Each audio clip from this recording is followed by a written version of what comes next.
قابل ست تکریم و تعظیم حضرات بزرگان عظام، نوجوانان ملت اسلامیہ، السلام علیکم ورحمۃ اللہ وبرکاتہ۔ عزیزان محترم، دنیا کی زندگی پانی کا بلبلہ ہے۔ سمندروں دریاؤں کے ساحل پر جمع ہونے والا جھاگ ہے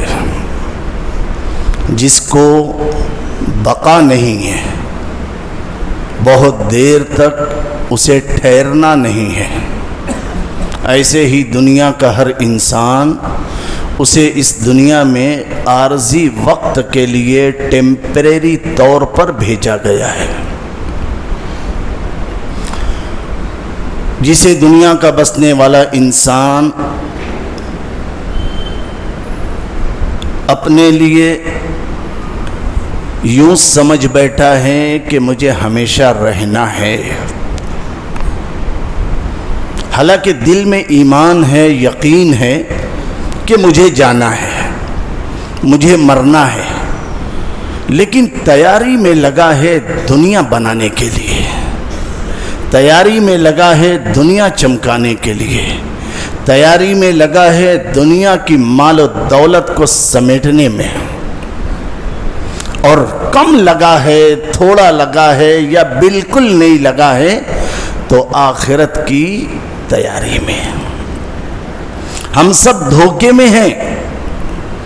لفظ دنیا جسے ہم بولتے ہیں، دنیا اور آخرت، آپ اس لفظ دنیا کے میننگ، معنی کے اوپر غور کریں گے تو پتہ چلے گا کہ دنیا کے معنی ہے کمینی۔ کیا ہے؟ کمینی، دھوکے باز، عیار و مکار، کسی کی نہ ہوئی ہے، کسی کی نہ ہوگی، اس کو کہتے ہیں دنیا۔ اور دنیا کا ایک معنی یہ بھی ہے کہ قریب۔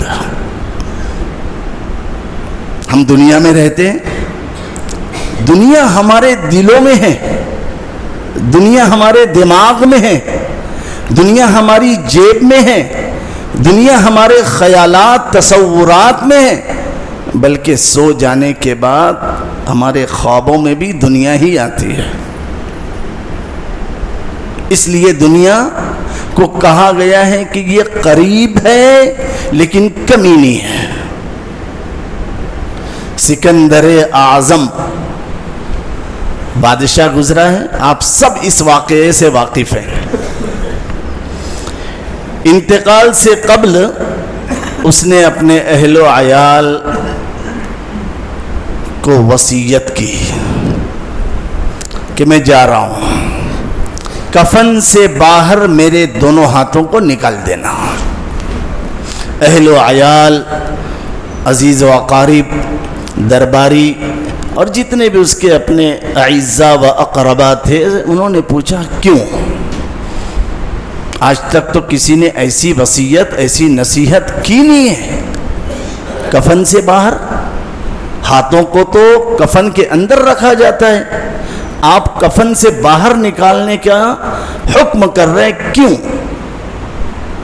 اس نے کہا دنیا والوں کو یہ پیغام مل جائے، دنیا والوں کو عبرت اور نصیحت مل جائے کہ پوری دنیا فتح کرنے کے لیے نکلا تھا، آدھی سے زیادہ دنیا میرے قدموں میں آ چکی تھی، لیکن اب اس دنیا سے میں جا رہا ہوں تو میرے ہاتھ میں دنیا کی معمولی سی ایک پھٹی کوڑی بھی نہیں ہے۔ یہ ہے دنیا۔ ابھی کل پرسوں آپ نے اخبار میں، سوشل میڈیا میں، پرنٹ میڈیا میں سنا ہوگا، دیکھا ہوگا، پڑھا ہوگا، رتن ٹاٹا انتقال ہو گیا۔ ارب خرب ابج پتی، دنیا جہاں کی فیکٹریوں کا مالک،